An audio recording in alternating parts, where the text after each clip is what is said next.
வணக்கமுங்க. யாரெல்லாம் என்ன நம்ம வருங்கால விவசாயி யூடியூப் சேனலுக்கு சப்ஸ்கிரைப் பண்ணியோங்க எல்லாம் மறக்காமல் சப்ஸ்கிரைப் பண்ணிடுங்க. அப்படியே மறக்காமல் அந்த பெல் பட்டனையும் தட்டி விட்டுருங்க.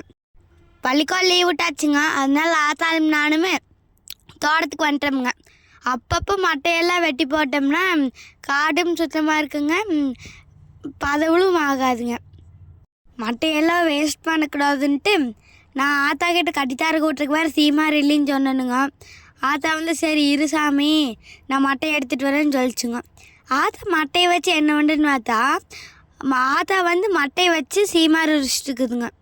கடையில் வாங்கினோம்னா ஒரு சீமார் 50 ரூபாய் சொல்கிறாங்கங்க. இப்படி நம்மளுக்கு நேரம் கிடைக்கும் போதே உரித்தோம்னா நம்மளுக்கு வீட்டுக்கு போகங்க மிச்ச சீமாரெல்லாம் விற்றுலாமுங்க. தென்னை மரம் வந்து நம்மளுக்கு ஒவ்வொரு விதத்தில் பயன்படுதுங்க. நம்மால் வந்து ஒரு மட்டை எடுத்துகிட்டு போய் போட்டு ஆத்தா பக்கத்தில் ஒரு மட்டை கிடந்துச்சுங்களா, அந்த மட்டை மேலே உட்காந்து விளையாடிட்டு இருந்தானுங்க. நான் உரிக்கலான்னு பார்த்தனுங்க, எனக்கு உரிக்கிறதுக்கே வரமாட்டேங்குதுங்க. அதுக்கப்புறமா ஆத்தா பார்த்திங்கன்னா சித்த நேரத்துலேயே சீமார் உரிச்சு போடுதுங்க. நான் உரிக்கலான்னு பார்த்தனுங்க, நம்மளுக்கு வரவே மாட்டேங்குதுங்க. என்ன தான் பண்ணாலும் ஓலை தான் வீணாகுதுங்க. ஆத்தாயிட்ட அவனே அடுத்த லீவில் வந்து கற்றுக்கலாம்ட்டு கருணுங்க சீமார் எப்படி உரிக்கிறதுன்னு. நீங்கள் வந்து ஒவ்வொரு வீடியோலையும் நிறையா பேர் கமெண்ட் பண்ணுறீங்க, தம்பி நீ இந்த மாதிரி வேலையெல்லாம் எப்படி கற்றுக்குறீங்கன்னு. நானாக கற்றுக்கலிங்க, எப்போவுமே நான் ஆத்தாயங்கூட இருக்கும்போது அவங்க வேலை சொல்லி கொடுப்பாங்க. வந்து ஒவ்வொரு விஷயமே அவங்கக்கிட்ட இருந்தால் கற்றுக்கணுங்க. நான் வந்து 5-6 ஓலை உரிக்கிறதுக்குள்ளேயே ஆத்தா வந்து அருமையான சீமார் ரெடி பண்ணி போடுதுங்க. உன்னை இதை வச்சு கட்டித்தார ஈஸியாக கூட்டலாமுங்க. எப்படியோ சீமார் உரிக்கிற வேலை முடிஞ்சது சாமி, உன்னைவா காட்டுக்குள்ளே போய் ஒன்றும் நிறையா வேலை கிடக்குது, அதை போய் பார்க்கலான்னு ஆத்தா சொல்லுதுங்க. இப்போ வந்து சீமார் கட்டிகிட்டு இருக்கிறோமுங்க. வரையிலே சீமார் உரிக்கலான்னு ஆத்தா சொல்லிச்சுங்க. அதனால் வரையிலே ஒரு சின்ன கவுரு கொண்டு வந்துட்டோமுங்க. சீமார் கட்டி போட்டுங்க. அப்படியே காட்டு ரக்கடி இருந்துச்சுங்க, கொண்டு போனால் மத்தியானத்துக்கு கடைஞ்சிக்கலாம்னு ஆத்தா பொறிச்சிட்டுக்குதுங்க. காட்டு ரக்கரி வந்து எப்போவுமே எங்கள் தோட்டத்துலேயே இருக்குங்க. ஆத்தா செய்யுங்க, அருமையாக இருக்குங்க. நான் வந்து மரத்துக்கடையில் நின்றுட்டு இருந்தேனுங்களா, கால்கிட்டே தேங்காய் வேணும் பொத்துன்னு ஒழிச்சுங்க. அது எடுத்துகிட்டு வந்து கொடுத்து ஆத்தா இதை வச்சு எனக்கு ஏதாச்சும் பலகாரம் பண்ணி கொடுன்னு சொன்னானுங்களா, ஆத்தா தேங்காய் மட்டை வாங்கிட்டு இருக்குதுங்க. இங்கே வந்து தோட்டத்தில் கடப்பாரி இல்லைங்க, கடப்பாரை வீட்டில் இருக்குதுங்க. அதனால் ஆத்தா கொண்டு வந்த வெட்டர் வேலை வச்சு மட்டை வாங்கிடுச்சுங்க. அதுக்கப்புறம் தேங்காய் தண்ணி வந்து ஒரே மாதிரிக்கா குறிச்சு போடலான்னு மாட்டேனுங்க. அதுக்குள்ளே நம்மால் வந்துட்டானுங்க. வந்து அவனுக்கு வேணும்னு கேட்டானுங்க. அதுக்குள்ளே பாதி தண்ணி காலி ஆயிடுச்சுங்க. இங்கே பாருங்க தேங்காய் தின்ட்டுக்கிறான் தண்ணி கொடுக்கலின்னு. நம்ம ஆள் வந்து எப்போவுமே தேங்காய் உடைக்கல கிட்டையாக நின்றுருப்பானுங்க. இங்கே 2 பேர்த்துக்கு இதுலேயே சண்டை வந்துடுங்க. தண்ணியே எல்லா தேங்காய்ங்க கஷ்டப்பட்டு குடிச்சிட்டுக்கிறானுங்க. அதில் என்ன தான் இருக்குதோ தெரியலிங்க. ஆத்தா வந்து தேங்காய் செய்வதற்கு வேண்டி போய் ஒரு இலையை எடுத்துகிட்டு வா சாமின்னு சொல்லிச்சுங்க. அதுக்கு போனனுங்க. நமக்கு தோட்டத்தில் வந்து இந்த வாழை மரம் இருக்குதுங்க. இது வந்து ஒரு 2 வருஷமாக இருக்குதுங்க. ஒரு நல்ல இலையை பார்த்து அறுத்துட்டுங்க உனக்கு கொண்டு போகணுங்க. ஒரு 2 இலையை அறுத்துட்டு வந்துட்டுனுங்க. ஆத்தாட்டு கொண்டு போய் கொடுத்துட்டுனுங்க. ஆத்தா வந்து வாசாமி உனக்கு தேங்காய் சதறி உனக்கு ஒரு சூப்பரான பலகாரம் செய்கிறேன்னு சொல்லிச்சுங்க. என்ன பலகாரம் செய்யின்னு பக்கத்துலேயே உட்காந்து பார்த்துட்டு இருந்தேனுங்க. அப்புறம் தான் எனக்கு ஞாபகம் வந்துச்சுங்க, ஆத்தா இந்த மாதிரி ஆல்ரெடி ஒரு பலகாரம் செஞ்சு கொடுத்துருக்குதுன்னு. அந்த பலகாரம் சூப்பராக இருக்குங்க, ஆனால் என்னன்னு தெரியலிங்க. ஆத்தா செஞ்சதுக்கப்புறம் வாங்க என்ன பலகாரம்னு பார்த்துடலாம்.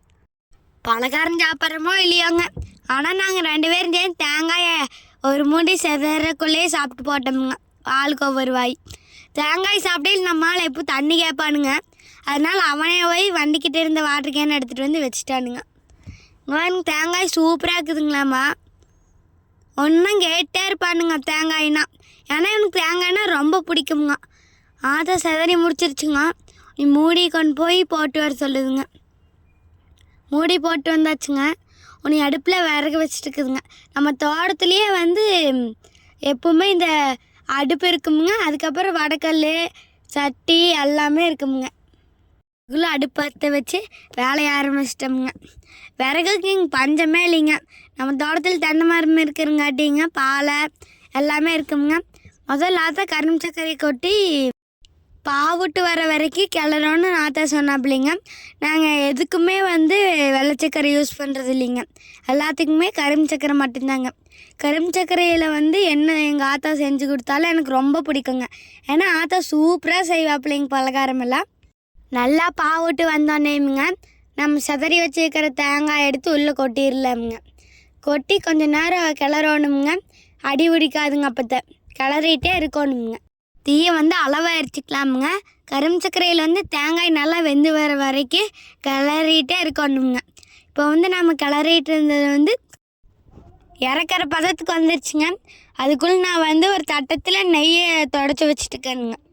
அப்போ தான் வந்து தட்டத்தில் ஒட்டாமல் எடுக்க முடியுங்க. எடுக்கல. இப்போ வந்து இறக்குற பதத்துக்கு வந்துருச்சுங்க. நான் வந்து அதுக்குள்ளே நெய்யை தொடச்சி வச்சுட்டேனுங்க. ஆத்தா இப்போ வந்து தட்டத்தில் கொட்டி கரெக்டாக தட்டம் பூரா பரப்பி விட்டுக்குதுங்க. இது வந்து ஒன்று ஆறணுங்க. ஆறினதுக்கப்புறம் நம்ம வெட்டி எப்படி இருக்குதுன்னு பார்க்கலாமுங்க. வரையிலேயே வீட்லேருந்து கத்தி கொண்டு வந்துட்டோமுங்க.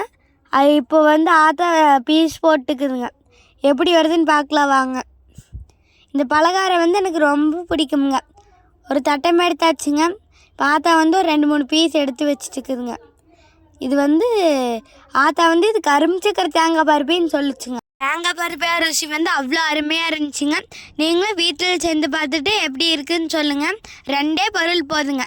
இன்னொரு வீடியோவில் சந்திக்கலாங்க. நாங்கள் வருங்கால விவசாயி கிருத்திக்குங்க. நம்மளோட சேனல் பார்க்குற எல்லாத்துக்குமே ரொம்ப நன்றிங்க. மறக்காமல் நம்ம சேனல் சப்ஸ்கிரைப் பண்ணுங்கள்.